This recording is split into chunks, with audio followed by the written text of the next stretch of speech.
Let's meet our three moderators for today's discussion.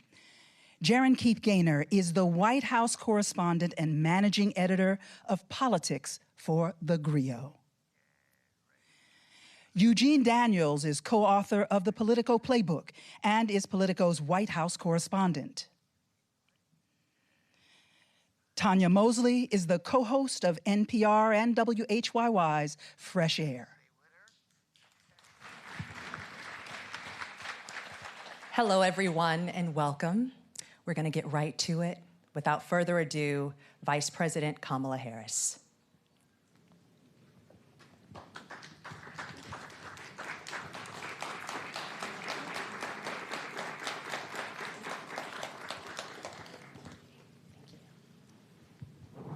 Good afternoon, everyone. Madam Vice President, thank you so much for doing this and making the time. Of course. Just a little bit busy right now. We want to start on an issue that Americans across the country say is their number one concern, and that's the economy. A question that has been asked of you and everybody that's on the Democratic side is whether or not voters are better off now than they were 4 years ago. Are they better off now than they were 4 years ago? So when we came into, well, first of all, let me just say, it is good to be with the National Association of Black Journalists, and I thank you for the work you do and that your members do every day. It is very important that we ensure that this organization and your members always have the resources and the platforms to deliver the voices that must be heard. So I thank you for hosting me today. 4 years ago, when we came in during the worst unemployment since the Great Depression. We came in during the worst public health epidemic in centuries. We came in after the worst attack on our democracy since the Civil War. And a lot of it due in large part to the mismanagement by the former president as it relates to COVID and obviously January 6th. And we had then a lot of work to do to clean up a mess. As of today, we have created over 16 million new jobs, over 800,000 new manufacturing jobs.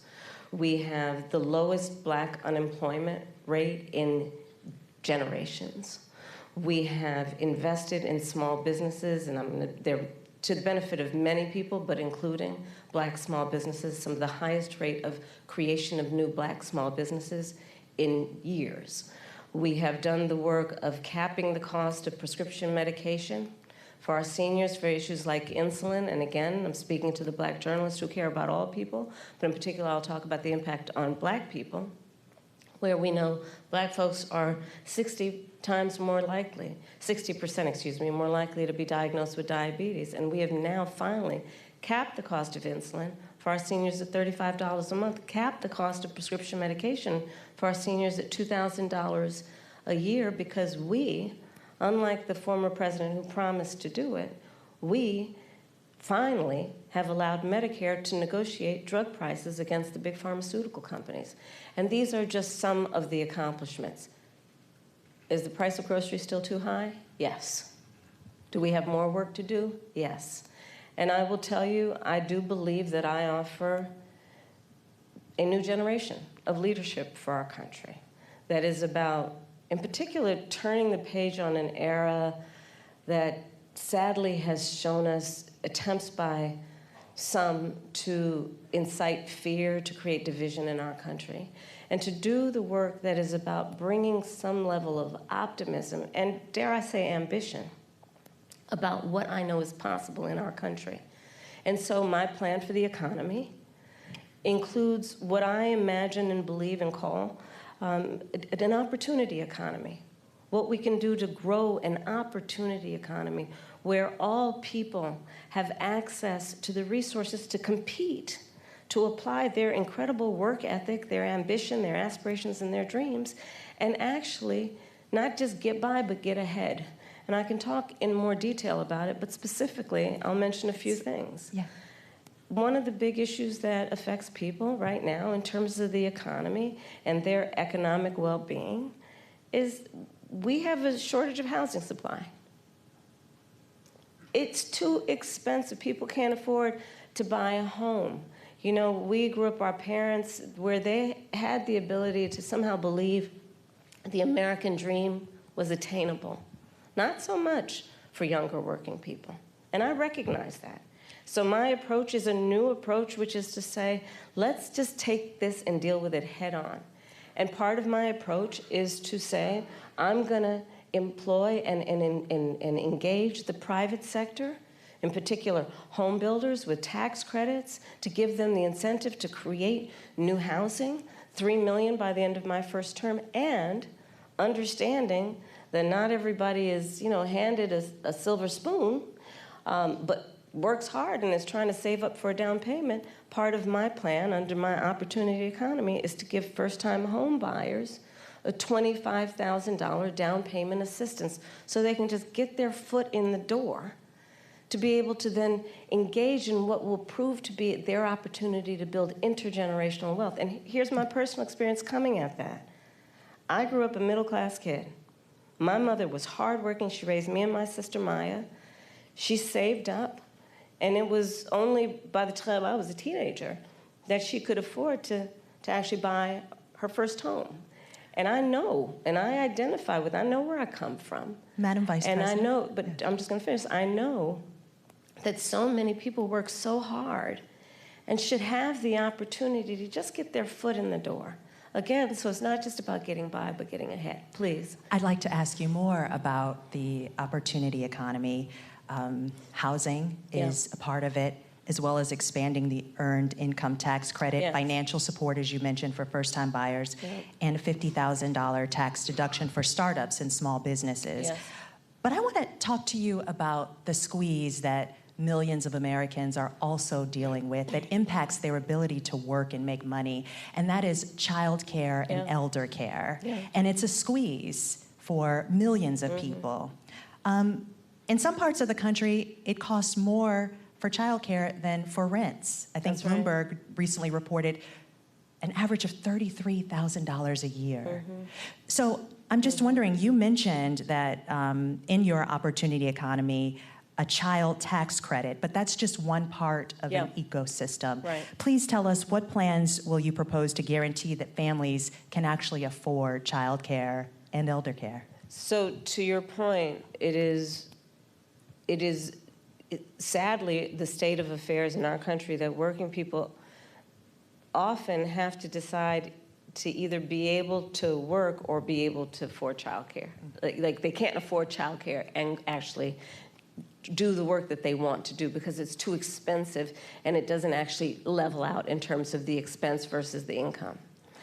My plan is that no family, no working family should pay more than 7% of their income in child care.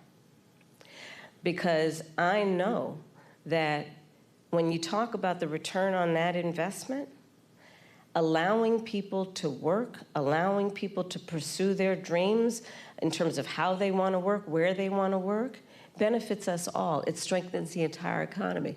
We saw, for example, during the pandemic what happened. And it sadly has dissipated as a conversation that we need to resuscitate, which is the number of women that had to leave the workforce because of a lack of child care and home health care. And so many of our families, and in particular women, end up carrying the responsibility. Men do too, of course. What we call people who are in the sandwich generation. Exactly. Who have young children and are also taking care of their parents. And it is just absolutely too expensive for them to be able to work and do that. So my plan is not only about 7% of income for working people for child care, but also we need to do better for our child care providers and our home health care providers in terms of ensuring that they receive the wages that they deserve based on the dignity of their work. I have spent time with home health care providers, and their work is some of the most taxing work you can imagine. And I actually, when my mother was sick with cancer, did a lot in terms of taking care of her. And the work that is about taking care of a loved one, in particular an elder, is extraordinarily heavy in terms of the emotional toll, the time it takes, and we do it because that is what we do. But not everyone has the ability to take time from work to do it, and they need help. And we need to make sure we have home health care workers that can help them. But I want to also get back to the earlier point that you made about extending the child tax credit. So part of my new approach is we need to expand the child tax credit. And so part of my plan that is under an opportunity economy is to extend and expand the child tax credit to $6,000 so that young families in particular, for the first year of their child's life, which is an extraordinarily important time in their development, have the resources to be able to buy a crib, buy a car seat, buy children's clothing, and not have to worry about whether they're going to be able to meet their other needs. And I don't need to remind anybody here, especially these esteemed journalists, but when we expanded the child tax credit a couple years ago, we reduced Black child poverty by half. And so again, if you talk about the benefit, and if you think about the benefit to the economy overall, it strengthens our economy to do things like pay attention to affordable child care, affordable home health care, and extending the child tax credit. Madam Vice President, Black men, as you know, are a closely watched voting bloc. You've hosted Black men at your residence. Yep. You have engaged Black men and centered them in your economic opportunity tour. But polling shows that some Black men, particularly young Black men, are considering voting for Donald Trump, and they see him as better for the economy. What is your message to young Black male voters who feel left out of this economy, and how can your economic policies materially change their lives? So I appreciate the spirit of the question, but I'll tell you, I've often been asked this question in a way that I've had to respond by first saying that I think it's very important to not operate from the assumption that Black men are in anybody's pocket. Black men are like any other voting group. You got to earn their vote. So I'm working to earn the vote, not assuming I'm going to have it because I am Black, but because the policies and the perspectives I have understands what we must do to recognize the needs of all communities. And I intend to be a president for all people. Specifically as it relates to what we need to do, to your point around economic opportunity. Yes, I started way before I was at the top of the ticket at what I called an economic opportunity tour, focused on Black men. Understanding that, for example, we have so many entrepreneurs in the community who do not have access to capital, but they've got great ideas, an incredible work ethic, the ambition, the aspiration, the dream, but don't have the relationships necessarily. So my work has included, as vice president, getting billions more dollars into community banks, including working with the big banks to do that, so that we can increase access to capital for our small businesses, for our startups. Part of my plan under my economic opportunity plan going forward is that right now, startup entrepreneurs, small businesses only get a tax deduction of $5,000. Nobody can start a small business with $5,000. So I'm expanding that to $50,000. Understanding, again, that when people have the opportunity to have the resources to get started, they're going to put the good ideas, they're going to put the hard work into it. And part of what I also know is that our young Black men, our Black men, just like any group of people, anybody, our small businesses are really the backbone of our economy overall. And when they do better economically, we all do better. Part of my work is about understanding what we need to do in dealing with, for example, the historic inequities that have faced the Black community around home ownership, right? I don't have to go through the history with anybody here about what that has meant in terms of redlining, what that has meant in terms of biases in home appraisals, and what the impact it has had on stemming the opportunity to build intergenerational wealth because of those obstacles. So part of the work that I have done and will continue to do is identify, speak truth about those obstacles, and address them. Another example is medical debt. 1 in 4 Black families or individuals is more likely to carry medical debt than others. So part of my perspective, and as vice president, part of the work that we have done is to say that we're going to eliminate medical debt from being on your credit score. Because until now, medical debt worked against your credit score, and people know their credit score like your weight, right? You know that number. And the difference between what that number is and what it needs to be is the difference between you being able to get a car loan, a small business loan, or even a leasing on an apartment. And so part of my approach is understanding the obstacles that traditionally and currently exist to allow anyone, including Black men, be able to achieve economic wealth. And I'm going to tell you, I don't think it is sufficient to just only talk about economic policy around reducing unemployment. It is an important marker, and I'm proud of the work that we've done thus far. But it should be a baseline there, everybody's working.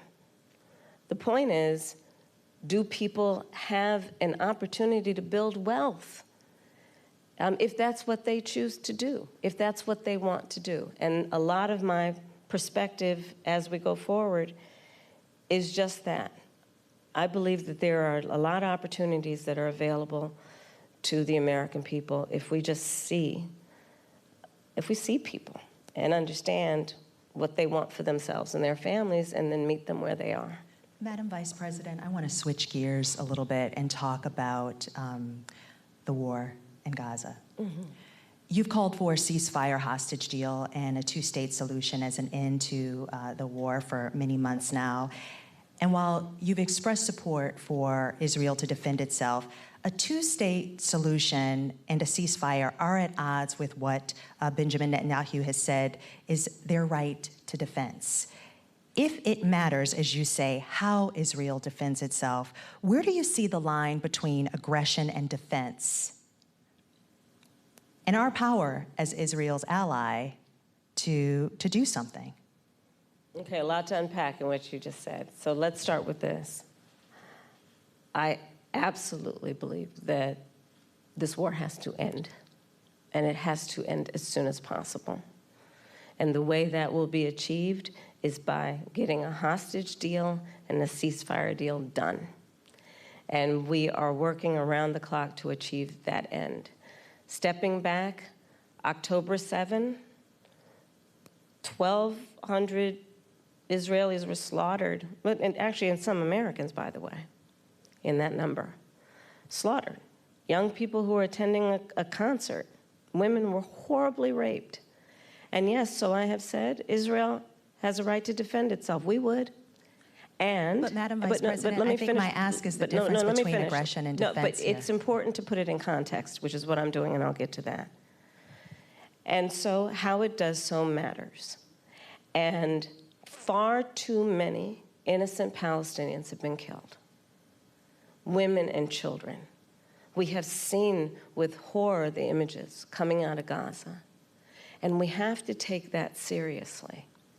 And we have to agree that not only must we end this war, but we have to have a goal of a two-state solution, because there must be stability and peace in that region, inasmuch as what we do in our goal is to ensure that Israelis have security and Palestinians in equal measure have security, have self-determination, and dignity. A question for you on that, though. What levers does the U.S. have to support Palestinians in their right to self-determination? And is it even possible as Israel's ally? Well, absolutely.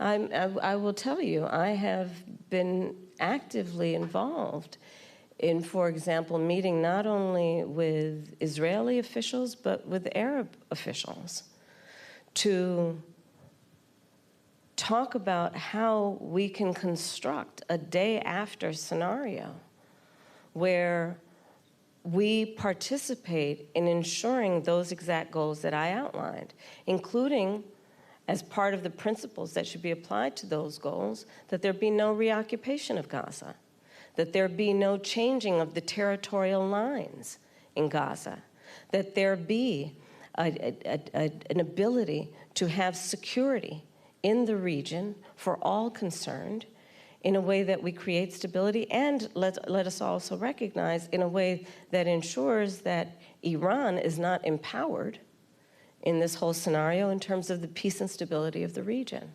But absolutely, the United States of America absolutely has a role, which is why we have been active, in particular with the Qataris and the Egyptians, around attempting to get a deal done and get it done as quickly as possible. But Madam Vice President, just to follow up really quickly, is there a specific policy change that you, as President of the United States, would say you would do that would help this along? Because you've gotten a lot of credit for emphasizing the humanity of Palestinians. But what I often hear from folks is that there's no policy change that either you or President Biden have gone and said they would do. Is there a specific policy change as president that you would do in our helping of Israel? We need to get this deal done, and we need to get it done immediately, and that is my position, and that is my policy. We need to get this deal done. But in the way that we send weapons, in the way that we interact as their ally, are there specific policy changes? Well, Eugene, for example, one of the things that we have done that I am entirely supportive of is the pause that we've put on the 2,000-pound bombs. And so there is some leverage that we have had and used. But ultimately, the thing that is going to unlock everything else in that region is getting this deal done. And I'm not going to disclose private conversations, but I will tell you I've had direct conversations with the Prime Minister, with the President of Israel, with Egyptian leaders, and with our allies. And I think we've made ourselves very clear this deal needs to get done in the best interest of everyone in the region, including getting those hostages out who, I mean, we saw the latest example of what happened with the six most recently, one of whom was an American citizen. But what do you say to those that say that's not enough, that stopping the 2,000-pound bombs the one time wasn't enough, that this administration, your possible administration, has to do more? Well, we are doing the work of putting the pressure on all parties involved to get the deal done. But let me be very clear also. I support Israel's ability to defend itself. And I support the need for Palestinians to have dignity, self-determination, and security as we move forward and get a two-state deal done. But right now, the thing we need to get done is this hostage deal and this ceasefire deal. We need a ceasefire. We need the hostage deal. I want to switch gears to racial justice, Madam Vice President. Last month, you eulogized Congresswoman Sheila Jackson Lee. Yeah. Jackson Lee's signature bill, one of a few, was H.R. 40, which would create a commission to study the history of U.S. slavery and study the issue of reparations. She introduced H.R. 40 every session of Congress, taking up the mantle from Congressman John Conyers. This is a bill that you have co-sponsored as a U.S. Senator. Yet, this has, despite the fact that this has been, similar commissions have been created on the state level and on the local level, is yet to pass in Congress, let alone come out of committee. Congresswoman Jackson Lee, Congresswoman Barbara Lee, and other advocates have called for President Biden to take executive action to create this commission. Would you, as president, take executive action to create this commission, or do you believe that it should happen in Congress? Well, first of all, as you mentioned, Sheila Jackson Lee, she was an extraordinary leader who we just recently lost, and she was a friend and a real champion for so many issues. So I feel compelled to say that about her. On the issue of what we need to do going forward, look, first of all, we just need to speak truth about history in spite of the fact that some people would try and erase history and try and teach our children otherwise. We need to speak truth about the generational impact of our history in terms of the generational impact of slavery, the generational impact of redlining, of Jim Crow law. I could go on and on and on. These are facts that have had impact. And we need to speak truth about it. And we need to speak truth about it in a way that is about deriving solutions. And frankly, I think that we, and part of that is studying it to figure out exactly what we need to do. But part of what we can do right now is, for example, what I'm talking about in terms of building an opportunity economy, which is addressing explicitly the obstacles that historically and currently exist and dealing with them: student loan debt, medical debt, bias in home appraisals, what we need to do in terms of dealing with an issue that I have championed for years, Black maternal mortality, which is the fact that Black women are 3 to 4 times more likely to die in connection with childbirth than other women. And we know that the reasons for that include disparities that pre-exist her pregnancy, including disparities that exist in the system during her pregnancy. So all of those things must be addressed. But do you have a position on whether that should happen, this commission should happen through executive order or via Congress? I think Congress ultimately will have the ability to do this work. I'm not discounting the importance of any executive action, but ultimately Congress. Because if you're going to talk about it in any substantial way, there will be hearings, there will be a level of public education and dialogue that, and I think that was part of the spirit behind the congressional action thus far, to ensure that everyone can participate in this conversation in a way that elevates knowledge about history and the reference points that that are the impetus of this conversation. Especially, again, when people are trying to deny history. When people are, so-called leaders are saying that enslaved people benefited from slavery. I mean, let's talk about the delta here in terms of the work that needs to be done. It's profound. Madam Vice President, I want to move to Springfield, Ohio, and what's happening there. We've seen school closures, parents worried about their kids leaving the home because of racist conspiracy theories that I won't repeat here, but they have been repeated by leaders on the Republican side, President Trump, former President Trump, and Vice Presidential nominee J.D. Vance. From your perspective, is this just a case of irredeemable racism that can't be mitigated by any rational action, or is this a situation in which a federal response could help this community heal? There's a question of resources and... Well, no, I'll let you finish and then I'll speak. No, please. It's a crying shame. I mean, my heart breaks for this community. There were children, elementary school children, who it was school photo day. You remember what that's like? Going to school on picture day? Who were dressed up in their best, got all ready, knew what they were going to wear the night before, and had to be evacuated. Children. A whole community put in fear. And I'll say a couple things about it. One, I learned a long time ago in my career, having a background as a prosecutor, when you have these positions, when you have that kind of microphone in front of you, you really ought to understand at a very deep level how much your words have meaning. I learned at a very young stage in my career that the meaning of my words could impact whether somebody was free or in prison. As Attorney General, I was of California, 5th largest economy in the world. I was acutely aware that my words could move markets. When you are bestowed with a microphone that is that big, there is a profound responsibility that comes with that.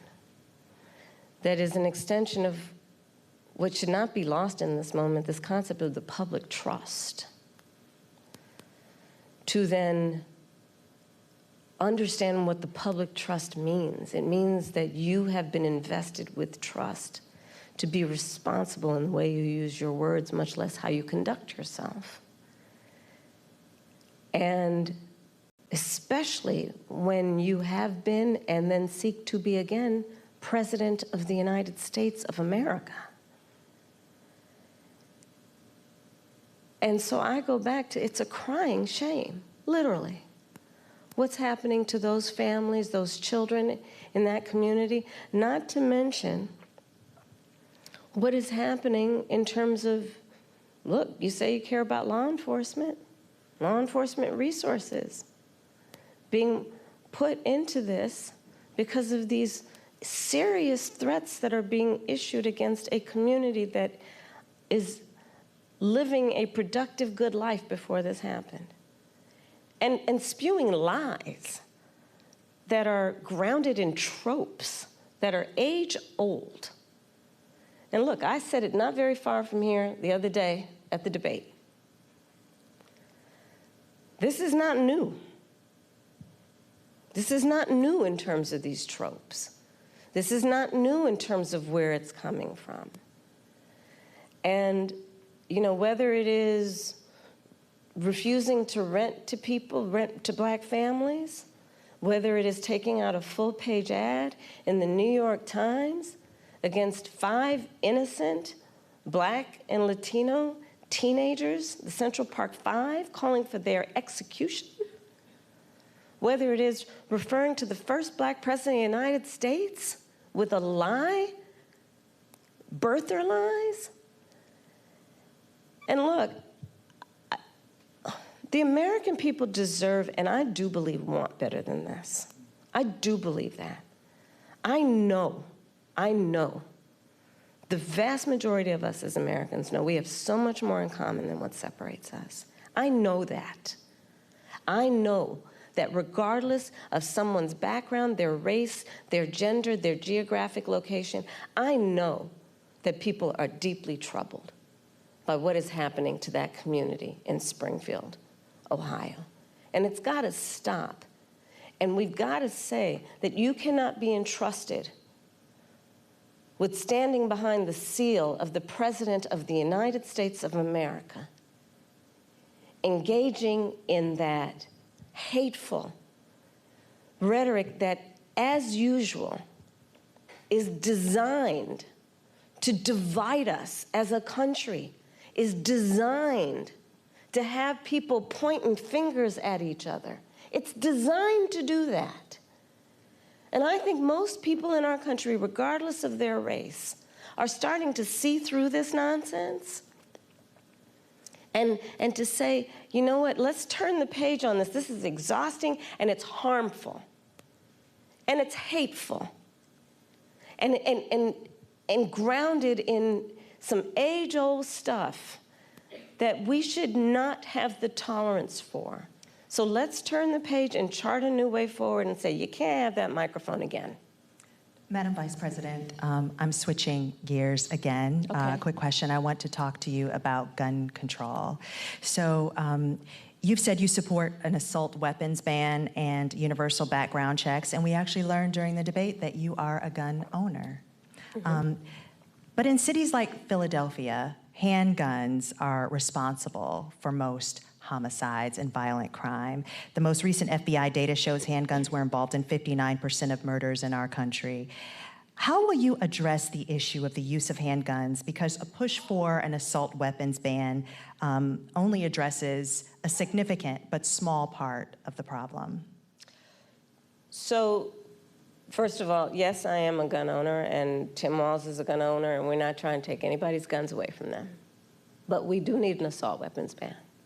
Assault weapons are designed to kill a lot of human beings quickly, yes, and have no place, ban, have no place, I'm gonna get to it. Yes. And have no place on the streets of a civil society. We need universal background checks, which, to your point about handguns, is about saying that it is just reasonable to want reasonable gun safety laws that say we should do background checks that we ought to know. It's just reasonable. You might want to know before someone can buy a lethal weapon if they've been found by a court to be a danger to themselves or others. You might just want to know. And respectfully, we do understand that. But you're asking Yes. about... I'm you're asking specifically about handguns, because many of those handguns aren't purchased in places. Universal background checks apply to handguns.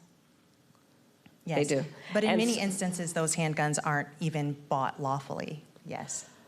Which is why I also have been very adamant for years. In fact, I myself protested at a gun show probably 10, 15 years ago about the gun show loophole and why we need to close that. Because what ends up happening is that gun shows at flea markets, gun dealers are not, under existing law in the past, required to their sales. And so you are exactly right that a lot of homicides, for example, a good number of them, I don't have the statistic in front of my mind, are committed with illegally purchased guns. And that's why we need to address each entry point in the issue, including universal background checks, closing the gun show loophole, and what we need to do as a general matter to focus not only on reaction to crime, but prevention of crime. So you're raising a very important issue that has many facets, including what we need to do in terms of reasonable gun safety laws and what we need to do around crime prevention, what we need to do around crime deterrence. But listen, I have personally prosecuted homicide cases. I have held the hands of mothers who have come to me crying, who have said, I only want to talk to Kamala, because they knew when they sat down, I would treat them with the dignity and respect that they were entitled and due about the loss of their child, often their son, to gun violence and the need to take it seriously. And we must take it seriously. In every way, understanding it's not just about a soundbite. It's about a comprehensive approach that deals with the tragedy of, to your point, everyday gun violence in America. It's real. It has had a profound impact in terms of trauma that, for the most part, has gone undiagnosed and untreated. The trauma that exists in communities around the violence of losing their children, losing a brother, losing a father, an uncle. All of that must be addressed, and we have to have a holistic response to it. Are there things we haven't thought about yet? Because every time we bring up this issue of gun violence, universal background checks comes up and a ban on assault weapons. Are there other solutions that you're also thinking about that will get at this issue? Absolutely. For example, part of what we did as vice president and with the president, we were able to pass the first meaningful gun safety legislation in 30 years. And part of what that involved was millions and millions of dollars to put more mental health counselors in public schools, right? Because we know that there is an aspect of this that is about treating the trauma and dealing with it at its source before it ends up manifesting itself in a problem. There is the work that we need to do that is about putting resources into communities around violence prevention. I've been a big advocate of that for years, which includes what we need to do around putting resources into community-based intervention that is not just requiring on the good people in the community to volunteer to do the intervention, but actually paying people to do it because it's a full-time job. It's about understanding what we need to do to, again, understand that, to your point, we have to have a holistic response to this issue and prioritize it instead of reacting to the tragedy that, sadly, they are too predictable. Let's all agree, enough of that. There are very few solutions that we haven't thought of.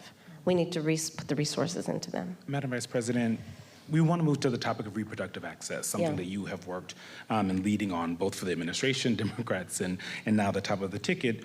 You've said that as president, you would want to codify Roe. If it came to your desk, you would sign a bill that did that.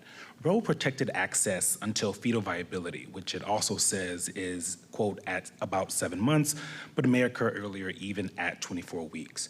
So do you similarly support also codifying Roe's restrictions, which allowed states to ban abortion in the 3rd trimester of pregnancy unless necessary to save the mother's life? We need to put the protections of Roe v. Wade back into law. And when that bill gets passed by Congress, I will proudly sign it into law. Understand what is happening in our country. Over 20 states have passed what I call Trump abortion bans, because I understand how we got here. The former president handpicked 3 members of the United States Supreme Court with the intention they would undo the protections of Roe v. Wade. They did as he intended, and in state after state, laws have been passed criminalizing healthcare providers. I don't know if anyone here has heard most recently the stories out of Georgia. Tragic story about a young woman who died because it appears the people who should have given her health care were afraid they'd be criminalized after the Dobbs decision came down. Laws that make no exception even for rape or incest, which means that you're telling a survivor of a crime of a violation to their body that they have no right to make a decision about what happens to their body next, which is immoral. An approach that doesn't take into account that most people, I think, agree you don't have to abandon your faith or deeply held beliefs to agree the government should not be telling her what to do with her body. If she chooses, she will talk with her pastor, her priest, her rabbi, her imam, but it should not be the government or Donald Trump telling her what to do about her own body and her life. So that's where I stand. We need to put back in place the protection of Roe v. Wade and put that into law. And those restrictions that are also in. We need to put back in place the protections of Roe v. Wade and let an individual, in consultation with her doctor, make the decision based on what she can determine, because she's smart enough to know what's in her best interest instead of having her government tell her what to do, especially a bunch of people in these state capitals who think they're in a better position to tell her what to do than she is to know what's in her best interest. Before we conclude, Madam Vice President, Joyful Warrior has been used to describe your campaign. You didn't see that just a minute ago, though. Okay, I'm back to my joyful part. And your opponent and Republicans have at times weaponized you laughing in campaign ads, for example. Why is joy important to you to insert into this election? And what do you make of Republicans using that as a way to suggest that you're not a serious candidate? Well, sometimes I think, and I'll say to whoever the young people are who are watching this, there are some times when your adversaries will try and turn your strength into a weakness. Don't you let them. Don't you let them. I find joy in the American people. I find joy and optimism in what I see to be our future and our ability to invest in it. I find joy in the ambition of the people. I find joy in the dreams of the people. I find joy in building community. I find joy in building coalitions. I find joy in believing that the true measure of the strength of a leader is not based on who you beat down, but who you lift up.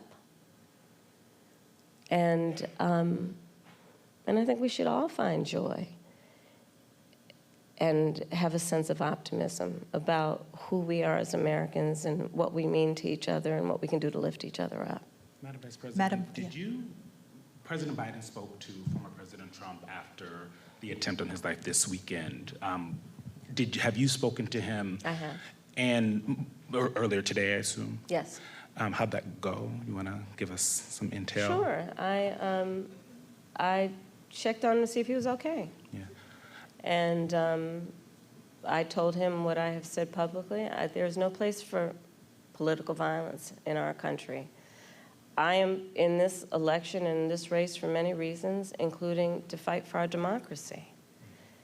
And in a democracy, there is no place for political violence. We can and should have healthy debates and discussion and disagreements, but not resort to violence to resolve those issues. On January 6th, your vehicle was allowed to kind of pass a viable pipe bomb. We've seen. No, I was in the building. You were in the building. And we've seen what's happening with former President Trump. Do you have full confidence in the Secret Service to protect all of you? I do. You feel safe, you and your family? I do. But, I mean, you can go back to Ohio.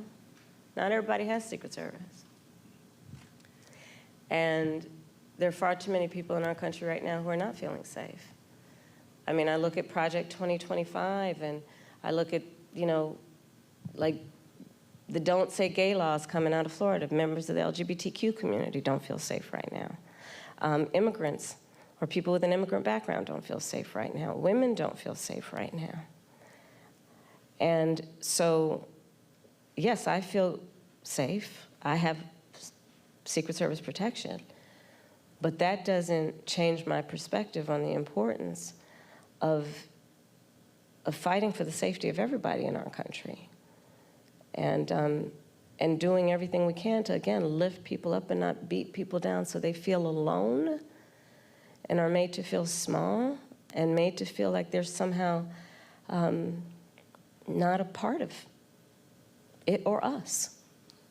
Madam Vice President, thank you so much for your time. Thank you. Thank you. Yes. I've appreciated this. Thank you. Thank you.